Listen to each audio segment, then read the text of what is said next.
salaamaaleykum mbokki internet yi da leen a jàmm suñu site bi ñu leen di ñaan ngeen abonné te bës ko sa notification te yemoo ak talaata fukki fan ak ñaar ci weeru novembre 2024 ñu fas yéene leen a dikk rek ci li gën a fës ci xibaar yi. dañu koy daal di doore ak sommet de l'ONU foofee ci Riyad. Le président Bassirou Diomaye Faye nag daal dinay dénoncer la violence subie par le peuple palestinien en marge du sommet extraordinaire de l'organisation de la coopération islamique niki démb ci altine gi foofee ci Riyad. Le président Bassirou Diomaye Faye nag daal dinay exhorter ses homologues ñu réagir face à la situation en Palestine. Le peuple palestinien est aujourd'hui confronté à une violence d'une intensité sans précédent, à un meurtre de masse perpétré sous nos yeux. Nous ne pouvons rester silencieux face à cette injustice. loolee nag mooy déclaration ki nga xamante ne nii moo di Bassirou Diomaye Faye mu di ay propos yoo xam ne rek dañuy woote à une réponse collective et urgente de la part des États membres de l'ONU réunis pour faire face à cette crise humanitaire. Chef de l'État bu nekk daal dina ci yokk ne en ce moment critique pour la Palestine et le Liban, nous devons rester unis pour la paix, la justice et la dignité. ci jeexal nag le président nag daal dina indiqué que le Sénégal réaffirme son soutien ferme au peuple palestinien et libanais et appelle à un cessez-le-feu immédiat pour mettre fin à la spirale de violence. bu ñu jugee ci loolu dañuy daal di wax ba léegi ci violence électorale. Ministre de l'Intérieur ordonne au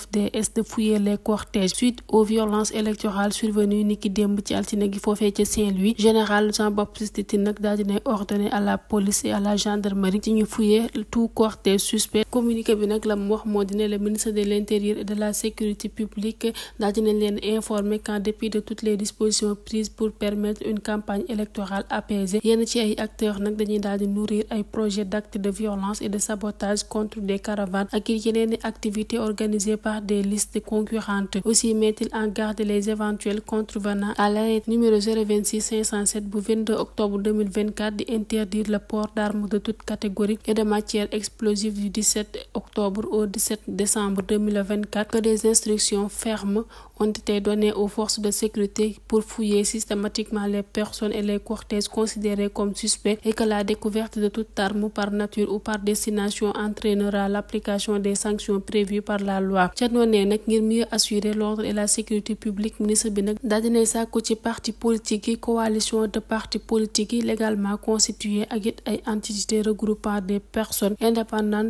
de communiquer aux autorités administratives concernées au plus tard la veille de leur déplacement, l'itinéraire et les horaires de passage de leur cortège. Ministre bi nag daal dinay woote au sens des responsabilités de tous les acteurs ngir rek la poursuite de la campagne électorale dans un climat de paix et de sérénité. bu ñu jugee ci loolu dañuy daal di wax àddu jëm ci génnuk àdduna ki nga xam ne moo di Moustapha Ba. Une troisième expertise n'est pas à exclure à la suite des résultats de l'autopsie du défunt ministre Mamadou Moustapha Ba. Médecin légiste bu dëkk di Mamadou Sow daal dina estimer que c'est au procureur que la loi confère de pouvoir poursuivre, d'user de l'opportunité ou pas de faire une enquête par rapport à une situation tant qu'il estime qu'il est dans le besoin d'avoir des informations. loolee nag mooy kàddu ki nga xamante ne ni moo di docteur Sow. ci bile situation nag mu ca yokku ne il peut attendre d'avoir toutes les informations avant de pouvoir donner une autorisation pour inhumer cette personne. On peut le comprendre dans le cas de figure. bu ñu jugee ci loolu dañuy daal di wax àddu jëm ci di wàllum diplomatie. Dakar ak Nouakchott nag daal dinañuy réaffirmer seen engagement ngir renforcer seen coopération. Le président de la République Bassirou Diomaye Faye et son homologue mauritanien de Mohamed Ould Cheikh El Ghazouani daal dinañuy réaffirmer niki altine foofee ci Riyad en Arabie Saoudite seen engagement à renforcer les relations de coopération entre les deux pays. Ensemble, ils ont réaffirmé leur engagement à renforcer la coopération entre le Sénégal et la Mauritanie pour une stabilité et un développement mutuel. ñaari chef de l'État yi nag dañu nañuy échanger en marge du sommet extraordinaire conjoint du